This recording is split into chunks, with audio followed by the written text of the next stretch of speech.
Greetings YouTube, that's my little Rob Chapman dig there.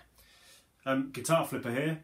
Some of you have been following my guitar selling videos. I've not done any for ages because we're in the midst of a worldwide pandemic. The world's gone a bit nuts. I've still been dealing with guitars, but you know, my kids have been off school and stuff like that. My work life's gone flipped the other way. You know, my usual life's completely changed, so I just haven't had time to do videos and whatnot. But basically, right at the beginning of lockdown, I completed my first guitar flipping challenge. Basically, what I did was I started with a small fee, brought a cheap guitar, tried to trade it for something better, sometimes sell it, use that money for something better, keep going until I got a really nice guitar that I wanted to keep, that effectively was going to be at a cost of something very small. And I did that, and basically I finished, and I've ended up with this Duesenberg 59er. It's a used Duesenberg. I prefer used guitars anyway. I like somebody else to put the dings in them and stuff like that. I don't feel guilty about them. This Duesenberg 59er, I'm not really going to do a review on it. This is my guitar, it's staying, it's going nowhere. I actually got it from a store. I got it from Sound Effects Premiere, something like that. I think I saw it on the Reverb page. I think they are in Ormskirk in the UK, so up near Liverpool, that kind of area.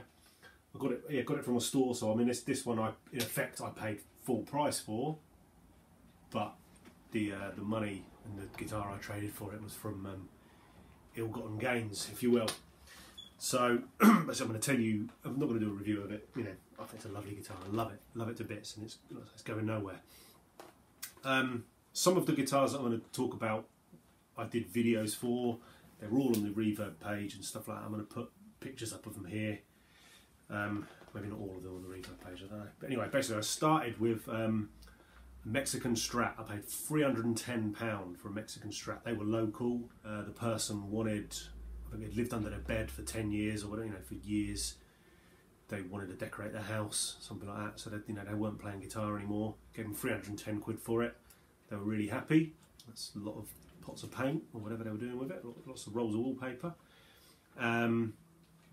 It was really nice. It was a nice guitar, like, nice cut, a bit flash for a Mexican Strat, like a translucent blue, and you'll see a picture. I swapped that pretty much a few days later for a classic player, like a 60s Strat, I think it was. Rosewood neck. That was another local guy. Both of those were quite local, quite easy. Again, I think he didn't like the rosewood neck on his Strat, so he was happy to change it. And then pretty much the day I got that, I'd arranged a trade for a guy with a Charvel DK24 shell pink, like a super Strat type thing. Again, you'll see the picture. Again, another straight swap. He was a little bit further away, like 45-minute trip away to do that. I met him halfway. Then the Charvel I loved. I thought that was wicked. I really liked it. Really versatile guitar. Roasted maple neck. Really cool. But I kept it for ages and thought, that's it, I'm done. I can't believe I'm done on the third guitar. So I started again. I brought an Epiphone Les Paul. So at this point, I owned a Charvel, which had cost me 310 quid, you know, for a £1,000 guitar. So I was quite happy with that. And it came with a spare pickup. So I sold the Seymour Duncan that's usually in the Charvel. I sold that for 50 quid. So actually, I had a Charvel that cost me 250 quid. Ha! But yeah, so I thought I was done with a Charvel. So I started again. I brought an Epiphone, really weird Epiphone, limited edition, called a So-Be. I quite like the weird paint job on it. I prefer that to like a weird laminated, you know, fake maple top on an Epiphone, to be honest. But I paid 150 quid for that for a guy. Probably it was a bit of a risk. I've learnt a lesson with that, and you know, if you're following me and you want to do this kind of thing, you need to stick to those main brands, the main colours. The number of dudes that just were like, no, not interested in that Epiphone, it's too weird. And even the Charvel, like, hell no, I'm not touching that Charvel, you know, it's pink. Like, dude, it's cool. It's a really cool guitar. Like, no, not for me.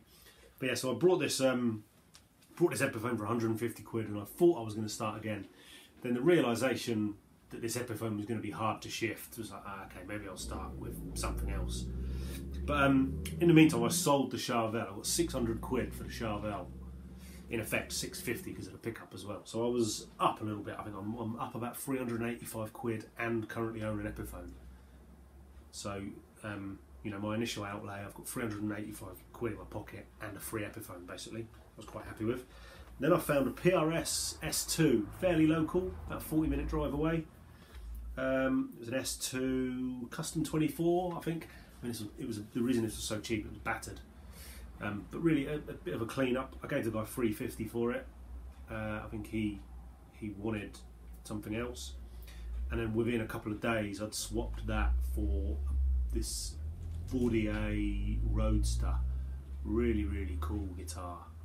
And again, another one like this guitar, like £2,500 guitar, one of the best guitars I've ever owned, and I loved it. And I was like, I'm keeping that, keeping the Bordier, and but then. So I did, I actually kept it, and I was like, no, I'm keeping this, I'm going to keep going. So I was like a couple of £100 up and had a free Bordier, basically. Then I brought, I put the extra money into a Music Man Reflex. I mean, I love Music Man guitars, so I've got this Reflex in nice gold colour. And again, I was thinking, oh man, I'm keeping that as well. And I was like, I'm not very good at this guitar flipping stuff. I've got like 3 guitars. The one guitar I've got that I had to get rid of, the Epiphone, I can't sell for love nor money, and I've got these two guitars, you know, this Bordier and this Music Man that I've fallen in love with. I'm keeping them. But I didn't like the Music Man as much as I liked my other Music Mans that I've got. And then I managed, you know, somebody offered me £1,000 for it, so I was well in for good profit on that. So I had to let that go. So, okay, this is going to seriously step me up into the next level. So at this point, I'm like 350 quid up. And I own a Bordier and an Epiphone, so I'm quite happy at this point.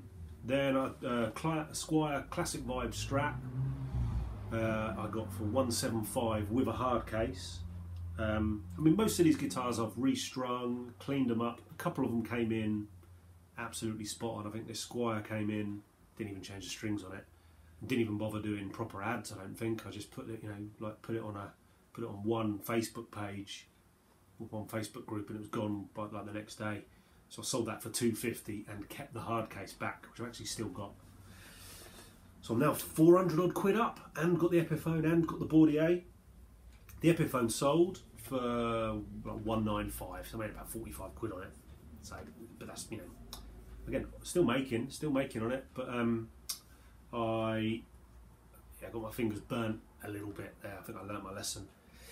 So now I'm 460 quid up and a Bordier. So then I saw this Duesenberg, got in touch with them, offered them the Bordier and whatever they wanted. And I did a deal on the Bordier and 600 quid for the Duesenberg. And when I put the spreadsheet up, you'll see. Basically, it means that this Duesenberg has cost me £140. And a bit of driving. I'm trying to think where I drove. So a couple of them were local. A few of them, you know, 30, 40 minutes in the car, which is not that bad. People drive that far to work every day. I don't, but a lot of people do. 45 minutes. One of them, I think, went to Birmingham for one.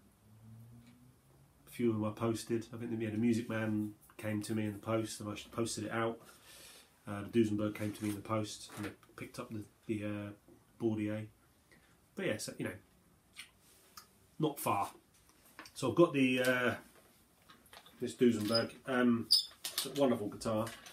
And I've actually started again. I'm about halfway through my second one. And I know this one I didn't keep very clean. I wanted to do one, maybe split it in two and join it back. I didn't want to be doing a bit of this, bit of that, but I ended up doing it.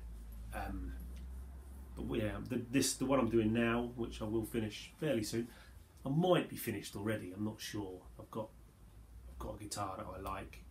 I might be done. I don't know. I've offered it to a few people. We'll see what happens. That's a lot cleaner, much cleaner deals. But yeah, I wanted it to be a lot cleaner. But you know, I've got this Duesenberg, excuse me, which I've always wanted one. And you know, actually, what happened? So I used to own a Gibson Les Paul, and then I got this, and then I sold my Les Paul because this, I'll be honest, this blows it out of the water. So I'll give you some tones. So all my tones, I use a head rush board, head rush FR cab. I'm on a matchless patch, just the amp and an impulse response, tiny bit of reverb at the end of the chain, and I'm on the bridge pickup.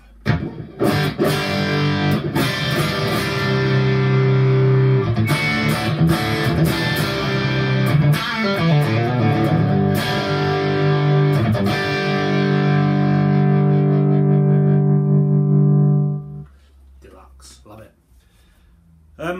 So yeah, so that's how I got a Duesenberg for 140 quid. I hope everybody that I've dealt with is happy with their guitars. So, you know, all cool, and I love my new guitar. And I mean, basically, I'm a few steps through on challenge number 2, but I haven't done any videos for them because of the lockdown and stuff. But I'm a few steps through, and that's been good fun as well. So I'll document all of that as well. But yeah, cool. Cheerio.